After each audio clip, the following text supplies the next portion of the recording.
nako damay rebondir tuuti rek ci par rapport ak box bi mu yore parce que ñenn ñi xam ne ñoom ñooy def lecture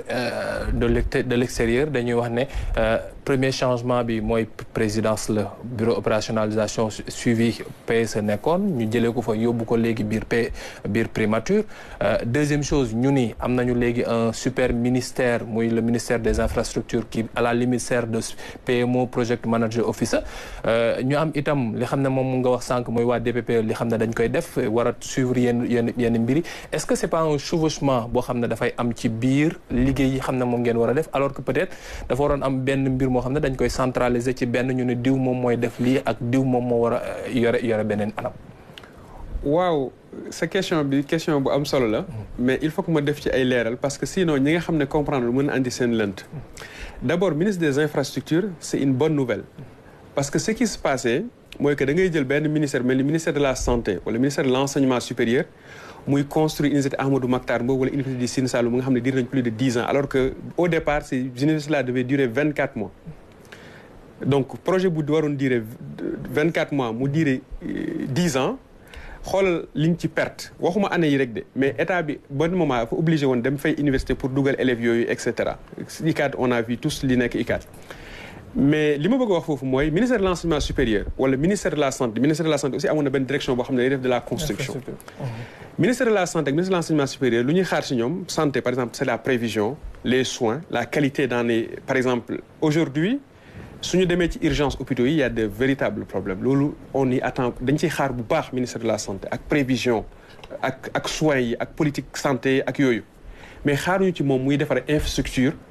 hospitalière extraordinaire ñoom ñooy usagers yi mais c'est pas ça à la base loolu la ñuy xaar ci ministère de la santé ministère de l'enseignement supérieur aussi c'est pas qu'ils ne sont pas bons ils ne sont pas bons mais c'est une mission de base mooy defar ay curricula def de la recherche de l'innovation etc encadrer étudiants yi yóbbu niveau de recherche bi à un autre niveau mais pas tabax ay université de capacité de 30 000 places loolu c'est des projets d'infrastructure donc c'est très bien que ñu am benn ministère boo xam ne li nga xam ne mooy infrastructure moom moo koy chargé maintenant su fekkee dañu war a tabax benn hôpital wala benn université naturellement comme ministère de l'enseignement supérieur moo ciy bénéficier wala ministère de la santé forcément dana lëkkaloog ministère de l'infrastructure pour ñu liggéey ci mais la partie projet d'infrastructure c'est intéressant et pertinent que ministère infrastructure mun ko gérer léegi par rapport ak ñun suñu rôle parce que question bi loolu la ministère de l'infrastructure ministère sectoriel la moom day gérer affaires yi infrastructure yi ak mise en œuvre bi am na ay agences yoo xam ne ñoom lay liggéeyal yu mel ne AGEROUTE ak yooyu ñoom dañuy mettre en œuvre ñun on ne met pas en œuvre on fait le suivi la coordination fan la état d'avancement bi toll est-ce que am na ay problèmes on fait du reporting donc c'est vraiment différent l'exécution la mise en œuvre le suivi et la coordination c'est deux activités vraiment différentes loolu c'est important ma préciser ko donc évidemment ñun danañ accompagner ministères yi pour ñu réaliser correctement leur travail mais c'est une très bonne nouvelle que les infrastructures ak yooyu ñu regrouper ko ministère de la santé éducation dama jël ñaari exemple yooyu ñu concentrer wu sur leur cœur de métier pour ñu produire en tout cas stratégie bi ñu am ñu mun ko déployer implémenter ko très très bien parce que aujourd'hui ministère de la santé mën nañ bëgg a tabax benn hôpital au niveau de la région de Kaolack d'ailleurs maa ngi nuyu waa Saloum parce que man waa Kaolack la mais ministère de la santé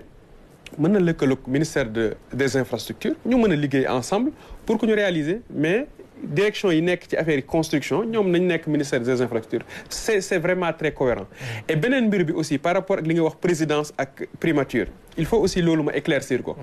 parce que la présidence de la République ñoom ñooy définir la politique de la nation ñoom ñooy définir stratégie bi définir orientation yi maintenant mise en œuvre ak coordination bi loolu c'est la primature qui s'en charge sous l'autorité du Premier ministre donc